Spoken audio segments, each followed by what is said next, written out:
तत्सम और तद्भव शब्द आज हम पढ़ने वाले हैं। इनमें आखिर आपको परेशानी क्या होती है? सबसे पहले आप जानते हैं कि तत्सम शब्द जिन्हें हम संस्कृत के शब्द कहते हैं, तद्भव शब्द जिन्हें हम हिंदी के शब्द कहते हैं।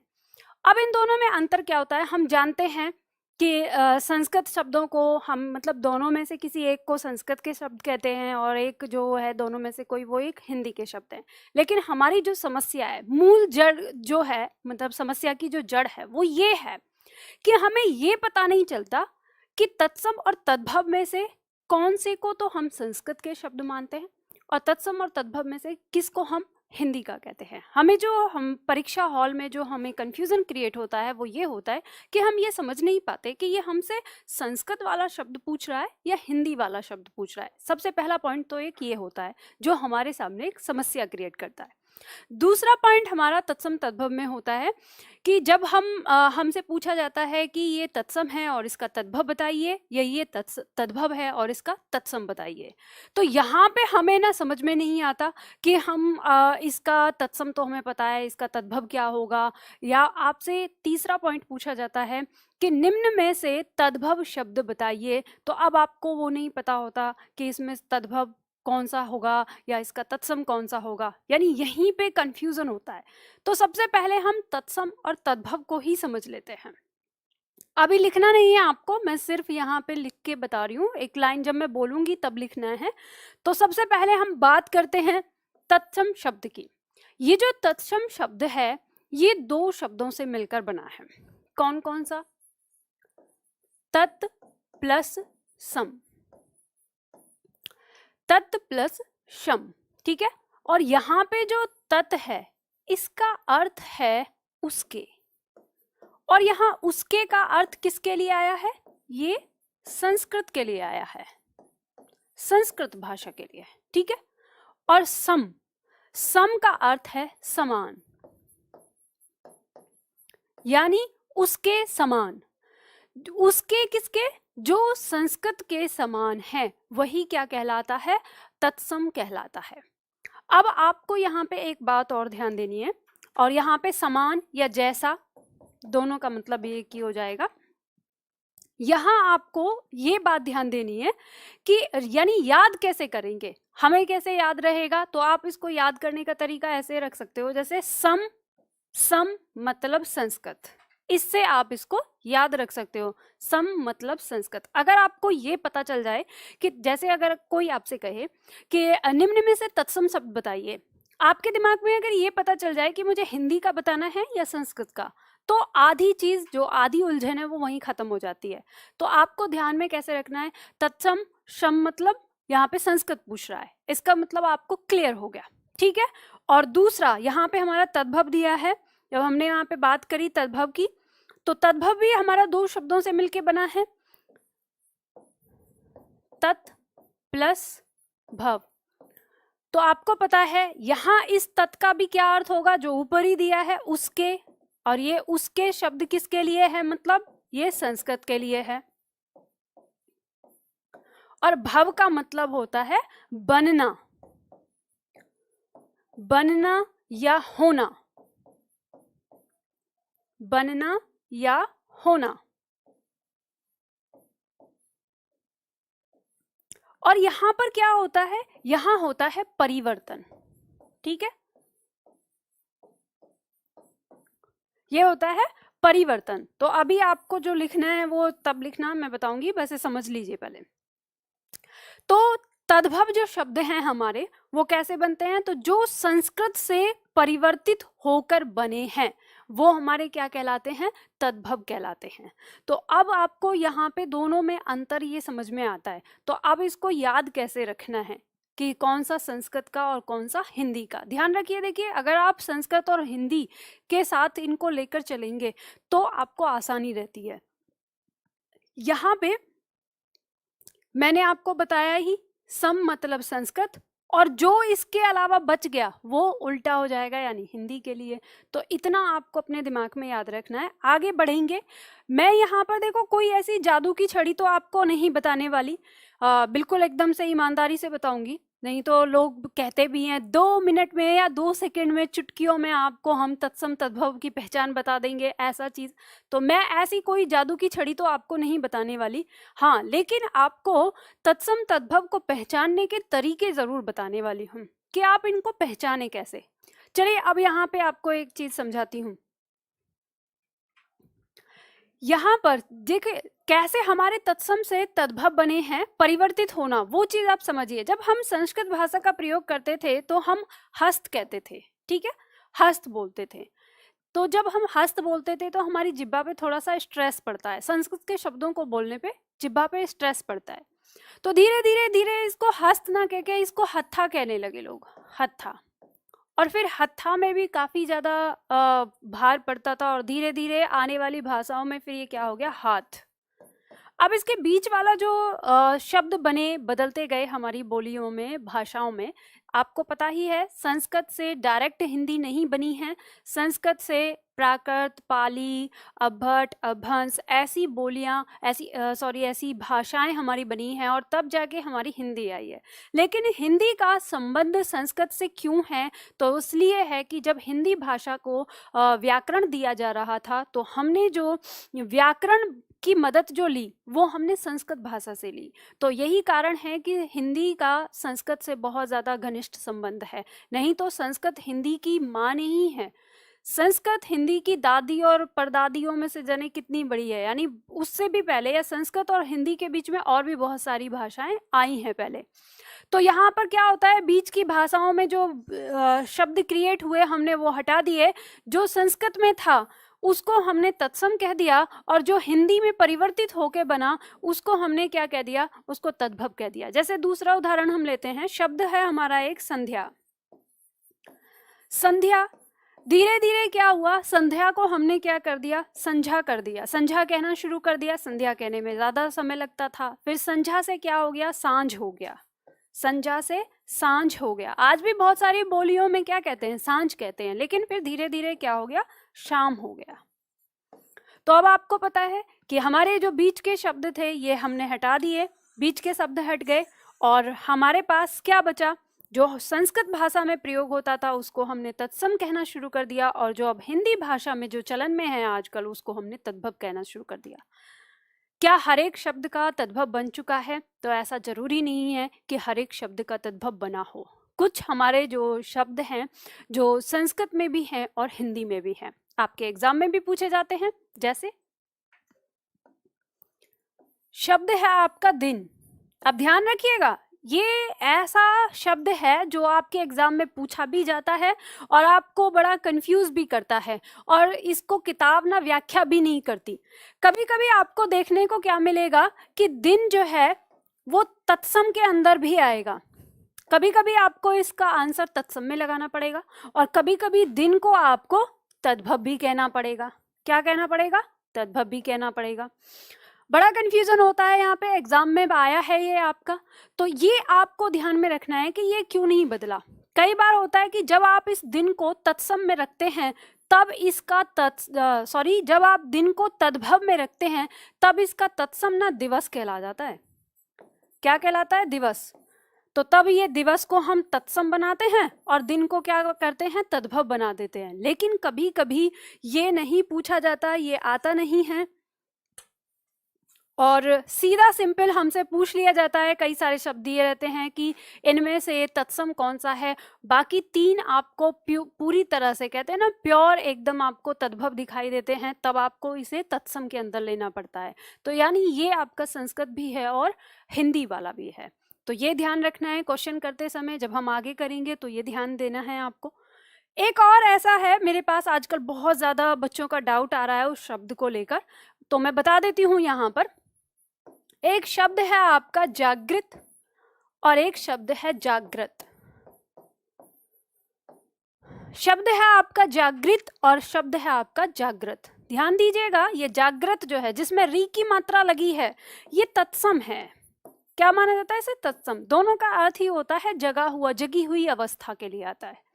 और ये जो जागृत शब्द है ये हमारा किस में आता है? तद्भव में आता है। हिंदी शब्द में परिवर्तित रूप कहा जाता है इसको, कि ये रूप क्या हुआ है? परिवर्तित हुआ है। तो अब आपको ध्यान देना है कि कभी कभी आपसे एग्जाम में क्या पूछता है, इसको वर्तनी शुद्धिकरण में पूछा जाता है ये शब्द। अगर ये दोनों आपके एक साथ दिए हुए हैं किसी ऑप्शन में, तो इसको गलत माना जाएगा, इसको सही माना जाता है। ये ध्यान दीजिएगा। अगर आपको जागृत शब्द सही करने के लिए दिया गया और 4 ऑप्शन दिए होते हैं, तो एक ऑप्शन में ये भी लिखा होता है, एक ऑप्शन में ये भी, तो ऐसे में आपको इसे गलत मान के चलना पड़ेगा, क्योंकि हिंदी में ऐसे नहीं लिखा जाता। तो हिंदी में ऐसे लिखा जाता है, तब आपको इसे सही करना होता है। लेकिन फिर कभी ऐसे आ जाता है कि 3 अलग नाम लिए दिए हुए हैं, उसमें ये जागृत दिया हुआ है, तो उस समय आपको इस वर्तनी को सही मानना पड़ता है। ठीक, तो ऐसे आपके एग्जाम में कई सारे शब्द हैं जो आते हैं, तो ये आपको ध्यान में रखना है कि जब हम कभी वर्तनी शुद्धिकरण की बात कर रहे हैं और 4 शब्द एक से दे दिए, तो उसमें संस्कृत के शब्दों को भी हमें गलत की ही लिस्ट में रखना पड़ता है, हिंदी के शब्दों को सही मानना पड़ता है। जैसे उसी कड़ी में आपका आता है, मैंने पहले भी आपको बताया था कि जैसे वंदना और वंदना, अब आप ये कह सकते हैं कि ये आपका तत्सम, यानी संस्कृत में ही ऐसे लिखा जाएगा, इसे हिंदी में अब वो ऐसे लिखा जाने लगा, तो यही सही माना जाएगा, इसको गलत कह दिया जाएगा, जबकि ये गलत नहीं है, ये संस्कृत में है और ये सही है। ठीक है, तो इस तरह के शब्दों का अंतर आप लोगों को समझना पड़ेगा और ये ध्यान में रखना है। चलिए अब इसके आगे पढ़ते हैं वो तरीके, वो नियम जो हमको तत्सम से तद्भव की पहचान कराते हैं कि तत्सम और तद्भव की पहचान क्या होगी। तो ये आपके पास लिखा ही हुआ है, लिखना बहुत ज़्यादा नहीं है, आपको बस एक एक लाइन इसमें ऐड करनी है।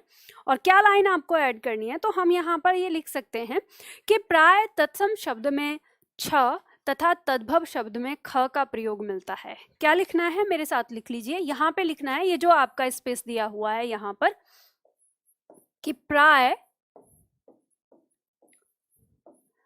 तत्सम में छ तथा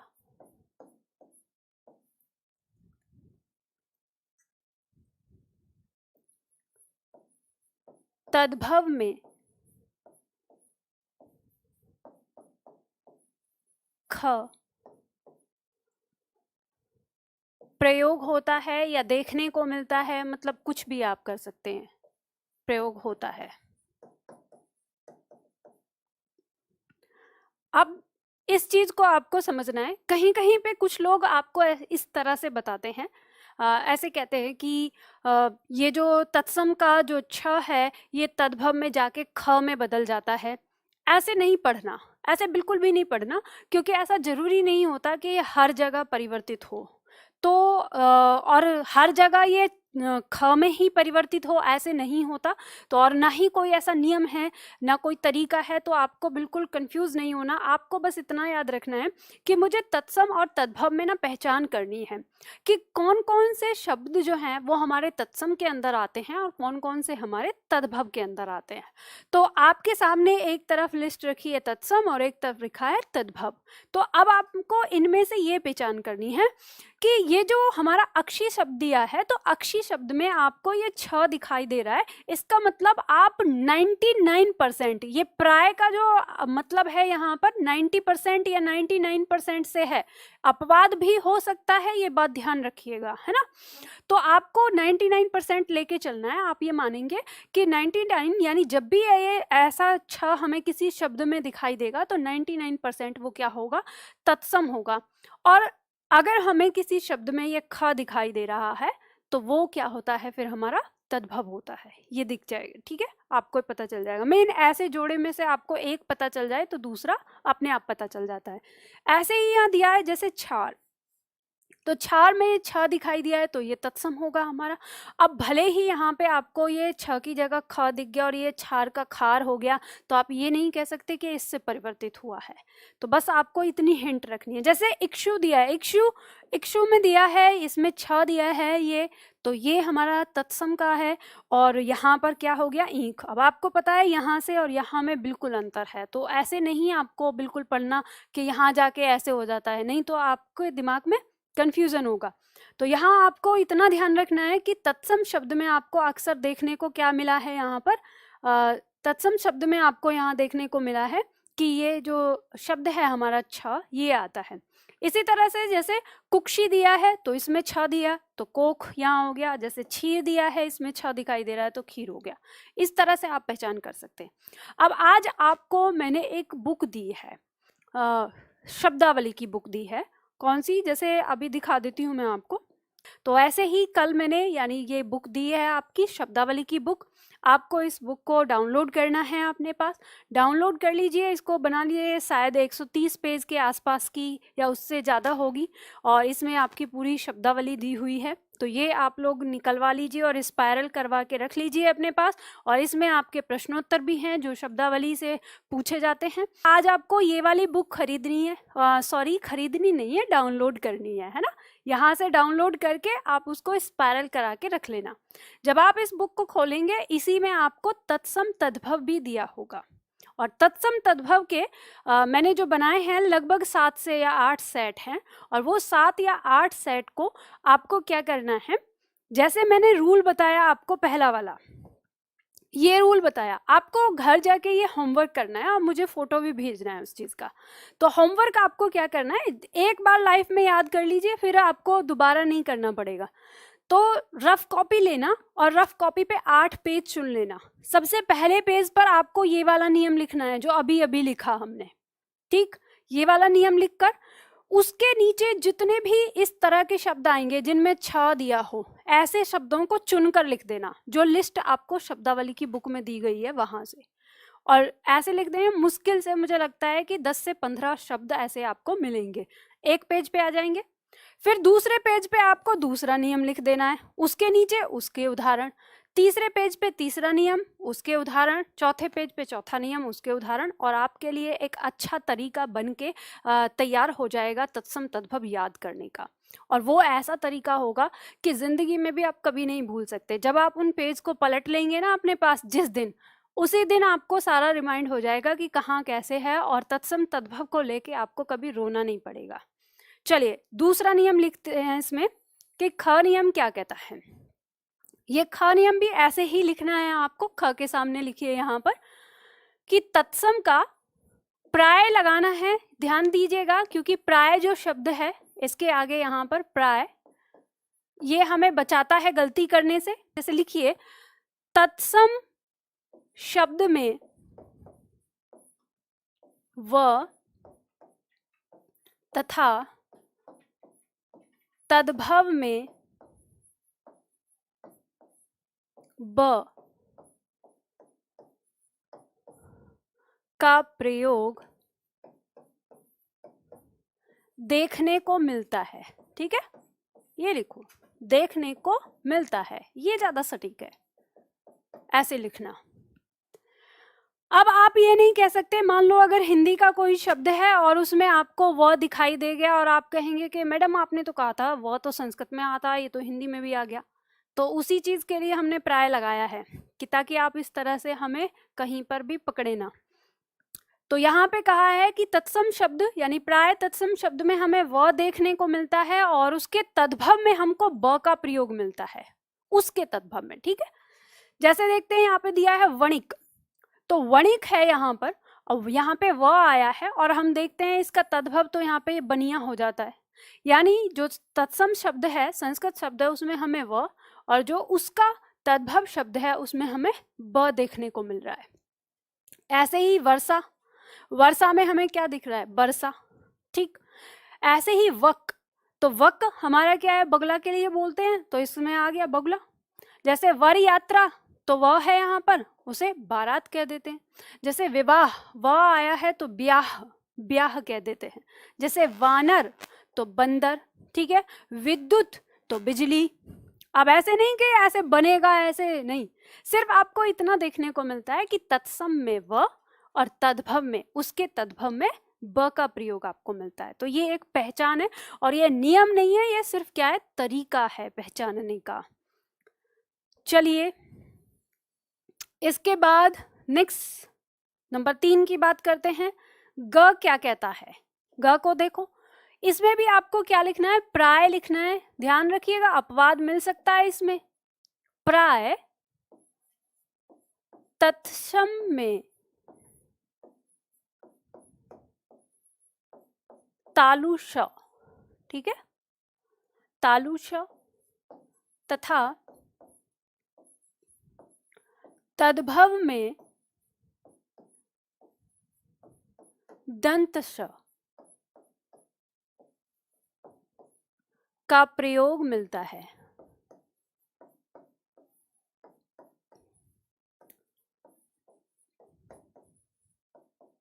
प्रयोग मिलता है, प्रयोग देखने को मिलता है, ऐसे कर सकते हो। तो यहाँ पे देख सकते हैं जैसे दिया है, ये हमारा क्या हो गया, ये हमारा तालु श हो गया, साग, तो इसको हम क्या बोल देते हैं, साग। ऐसे सुक, तो सुआ कह देते हैं। तो ये सुक का मतलब क्या है, यहाँ तोता है, ठीक है, तोता के लिए कहा जाता है। तो कुछ लोग तोता को क्या बोलते हैं, सुआ कह देते हैं। जैसे सुंड, सुंड को क्या बोल देते हैं, सूंड। जैसे श्यामल, श्यामल संस्कृत में था, आप क्या बोलने लगे, सांवला। ससुर, तो ससुर को क्या कहने लगे हैं, स्वसुर को ससुर। ठीक, इस तरह से हमारे क्या हो गए, शब्दों में परिवर्तन आ गया। आगे देखते हैं, ये आप लोगों ने कर लिया होगा। चौथा पॉइंट हमारा क्या कहता है, चौथा पॉइंट कहता है कि प्राय तत्सम में, प्राय तत्सम में य तथा तद्भव में ज का प्रयोग देखने को मिलता है।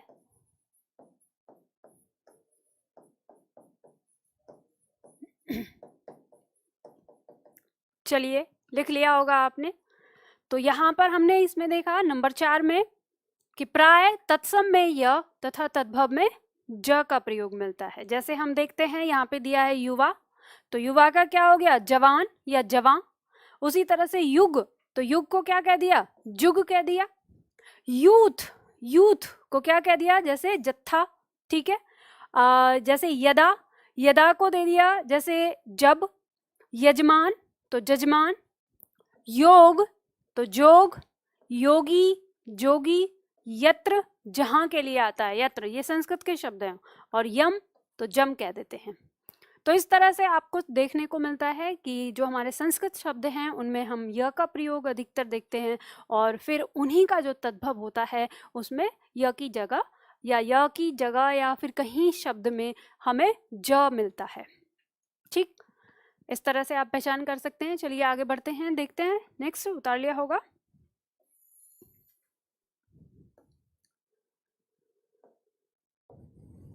देखो यहाँ पे आपको लिखना है, इसमें लिखिए। अब इसमें प्राय लिखने की जरूरत नहीं है, ये 100% काम करता है।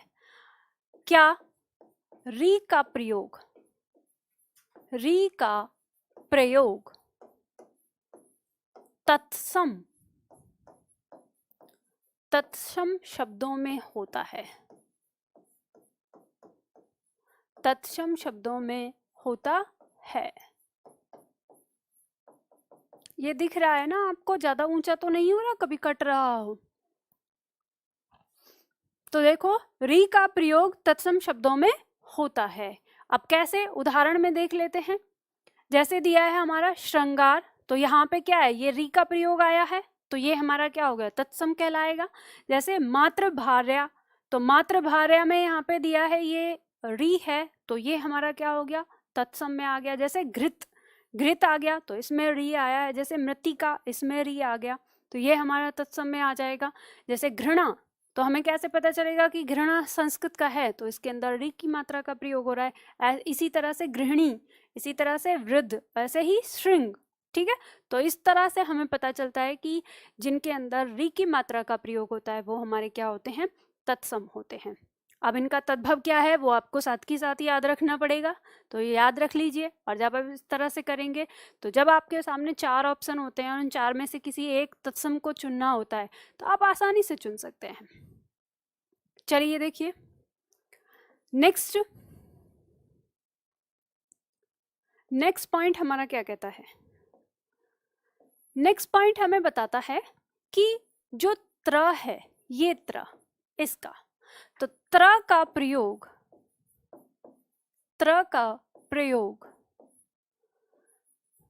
तत्सम में मिलता है।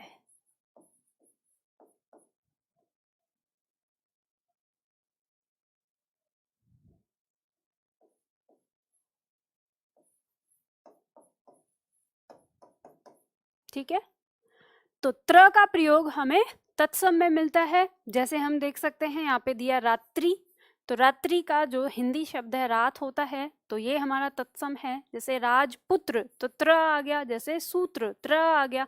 तो ये तीनों हमारे किसमें, तत्सम के अंदर आ रहे हैं। जैसे मित्र, पत्र, पुत्र, तो त्र जो हमारा आ रहा है वो किस में आ रहा है, तत्सम शब्द के अंदर आ रहा है। तो इस तरह से हम इसकी पहचान कर सकते हैं। ठीक है, तो चलिए देखते हैं फिर आगे। तो मैंने आपको बताया, यानी कहाँ तक हमने किया, त्र के बारे में हम बात कर रहे थे। अगला हम करते हैं इसके बारे में, नेक्स्ट हमारा जो पॉइंट आता है, तो इसमें हम देखते हैं, यहाँ पर लिखिए चंद्र बिंदु। ये भी आपका 100% बात करता है, चंद्र बिंदु भी। चंद्र बिंदु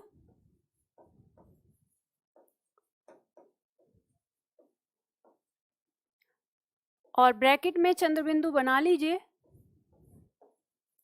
का प्रयोग, चंद्र बिंदु का प्रयोग तद्भव में मिलता है, तद्भव में मिलता है। चंद्र बिंदु का प्रयोग तद्भव में मिलता है। अब देखिए यहाँ पे दिया है आपका चंद्र, तो यहाँ हो गया चांद। जैसे मुख दिया है, तो मुख का क्या हो गया, मुंह हो गया, तो चंद्र बिंदु आया है। जैसे लंग मतलब लंगड़ा, तो यहाँ चंद्र बिंदु आया। जैसे पुच्छ, तो पूंछ कर दिया, चंद्र बिंदु हो गया। जैसे पंच, तो यहाँ पांच हो गया, तो चंद्र बिंदु आ गया। तो इस तरह से आपको पता चल जाता है कि चंद्र बिंदु जहाँ पर लगा होगा वो हमेशा और हमेशा क्या होगा, हिंदी का शब्द होगा। हिंदी मतलब तद्भव का। तो इस तरह से आप पहचान कर सकते हैं, और आपको पता ही है चंद्र बिंदु का प्रयोग हमेशा हिंदी शब्दों में होता है। तो ऐसे पहचान मिल जाएगी आपको। नेक्स्ट पॉइंट है आपका, इसमें आप शॉर्ट तरीके में लिख सकते हैं कि जैसे प्राय, र के रूप, आपने र के रूप पढ़े हैं ना वर्तनी में जब हमने पढ़ाया था।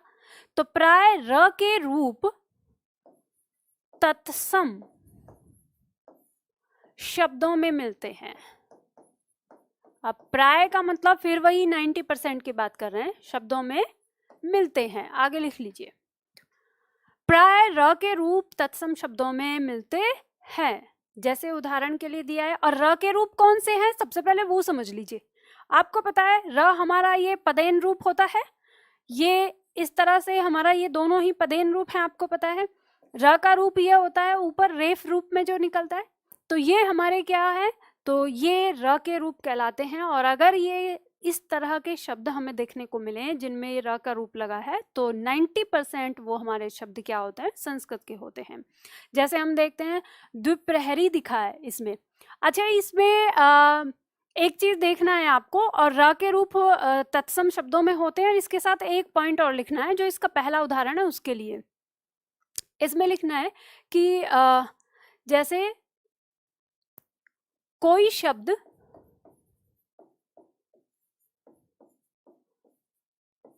आधा हो, आधा हो, ठीक है, इसको भी इसमें लिख लीजिए। अक्सर हमारा जो कोई शब्द हमारा आधा हो जाता है, आधे बन जाते हैं, तो वो भी हमारे किसके अंदर आते हैं, तत्सम के अंदर आ जाते हैं। तो र के रूप तो आपको मिलते ही हैं। कोई शब्द नहीं आएगा, इसको वर्ण करो, वर्ण ज्यादा सटीक रहेगा। कोई वर्ण आधा हो, ठीक है। तो वहां पर हमारा क्या होता है, तत्सम शब्द हो जाता है। जैसे मान लो हमने यहाँ पर देखा द्विपहरी में, यहाँ पे द जो है वो हमारा क्या है, आधा है, तो इसका दोपहरी हो गया।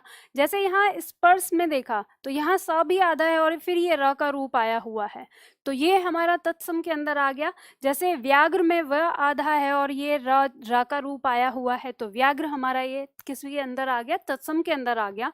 ऐसे ही जैसे ताम्र में ये हमारा र का रूप दिया हुआ है, तो ये ताम्र तत्सम के अंदर आ गया। ऐसे ही प्रशस्तर, तो इसमें ये भी आधा है और इसमें र का रूप है, ठीक है। उसी तरह से स्वर्णकार, तो इसमें फिर यहाँ पर र का रूप आया है, तो स्वर्णकार जैसे सुनार।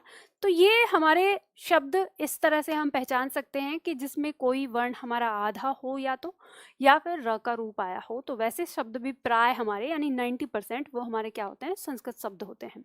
तो हम ऐसे पहचान कर सकते हैं, क्योंकि जो हमारे हिंदी के शब्द होते हैं उनमें लगभग हर वर्ण में स्वर लगा हुआ होता है और वो बहुत आराम से बोले जाते हैं, बहुत फ्लो में बोले जाते हैं, जल्दबाजी नहीं होती है हिंदी शब्दों में। तो इसलिए हमें यहाँ पर ये इसकी पहचान मिलती है। अब इसके साथ अगर आप लोग लिखना चाहते हो कि मैडम आपने जो बताए ना थोड़े से टफ हो गए हैं, कुछ ऐसा इलाज बता दो जो थोड़ा सा आसानी से हो जाए, तो वही मैं बताती हूँ। आप चाहे यहाँ पे ना नोट डाउन करके लिख लीजिए स्टार लगा के। क्या लिखना है, जो शब्द बोलने में बहुत आसान हो, जो शब्द बोलने में बहुत आसान हो वो हिंदी भाषा के होते हैं। और जिन शब्दों को बोलने में हमारी जीभ पर स्ट्रेस पड़ता है, यानी हमें भार पड़ता है, जोर पड़ता है, कठिनाई होती है, या हम कह सकते हैं जो शब्द बोलने में कठिन प्रतीत होते हों, वे शब्द हमारे क्या होते हैं, संस्कृत के होते हैं। सारे रूल्स का निचोड़ है, जितने भी हमने तरीके सीखे यानी अभी तक, तो उन सब का एक ही तरीका है कि जब आप उच्चारण करते हो, आप कहोगे मैडम कैसे, हमको थोड़ा सा समझा दीजिए। जैसे मान लो हम अगर बात करें, पहले से ही जो हमारे पास यहाँ पे शब्द दिए हैं, उदाहरण जो हमने लिए, उनमें ही थोड़ा सा हम देख लेते हैं, तो आपको अपने आप ही पता चल जाएगी, आप बोल के भी पहचान कर सकते हो। जैसे मान लो हमने यहाँ पे बात करी पहले ही शब्द की, जैसे अक्षी, तो आप बोलिए अक्षी। जब आप बोलते हैं अक्षी तो आपकी जीभ पर, आपके जो मुख है उस पर स्ट्रेस पड़ता है, लेकिन उसी के बदले में जब आप बोलते हैं आंख, तो कितने आराम से बोलते हैं आंख, ठीक है। वैसे ही जब आप बोलते हैं छार, तो छार में आपको क्या होना है, क का साउंड पहले लेना पड़ता है, तो आप छार कहते हैं तो फिर से हमारे फेस पर स्ट्रेस पड़ता है। लेकिन जब हम बोलते हैं खार, खार, तो आराम से बोल देते हैं। जैसे ही इक्षु, अगर हम इक्षु कहें तो भार पड़ता है हमें बोलने में, लेकिन बोलते हैं ईख, तो ईख आराम से बोल देते हैं, फ्लो में बोल देते हैं।